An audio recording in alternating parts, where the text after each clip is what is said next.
புதுச்சேரி வில்லியனூர் வழியாக செல்லும் சங்கராபரணி ஆற்றின் இரு கரைகளையும் தொட்டவாறு வெள்ளம் பாய்ந்தோடுகிறது. இதுகுறித்த விவரங்களை வழங்குகிறார் செய்தியாளர் பாண்டியராஜ்.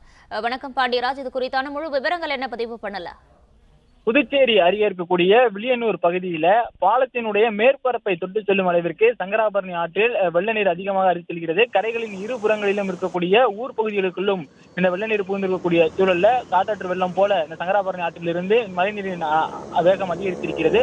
குறிப்பாக செஞ்சி ஆறு என்று சொல்லப்படக்கூடிய இந்த ஆற்றுல விடுர் அணையிலிருந்து திறக்கப்பட்டுள்ள நீரும் கலந்து கொண்டிருக்கிறது. அது அந்த பகுதியாக கடந்து வரும் பொழுது விழுப்புரம் திண்டிவனம் அந்த பகுதியாக கலந்து வரும்பொழுது விழுப்புரம் பகுதியில் பெய்த கனமழை, புதுச்சேரி பகுதியில் புறநகர் பகுதியில் பெய்த கனமழையின் காரணமாக நீரின் அளவு அதிகமாக இருக்கிறது. மேலும் குடியிருப்பு பகுதிகளுக்குள்ளும் இந்த ஆற்றிலிருந்து வெளியேறும் மழை நீரானது கடலை கலப்பதற்கு முன் குடியிருப்பு பகுதிகளுக்குள்ளும் செல்வதால் இந்த வில்லியனூர் பகுதியில குடியிருப்பு பகுதிகளுக்குள்ளும் மழை நீர் சென்றிருக்கிறது.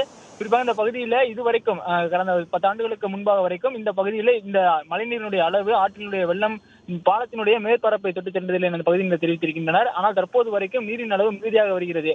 இன்னும் கனமழை தொடர்ந்தால் பாலத்தை தாண்டியும் மழைநீர் வருவதற்கு அளவிற்கு அச்சுறுத்தும் வகையிலே இந்த காட்டாற்று வெள்ளம் போல ஆற்றினுடைய நீர் வேகம் அதிகரித்திருக்கிறது.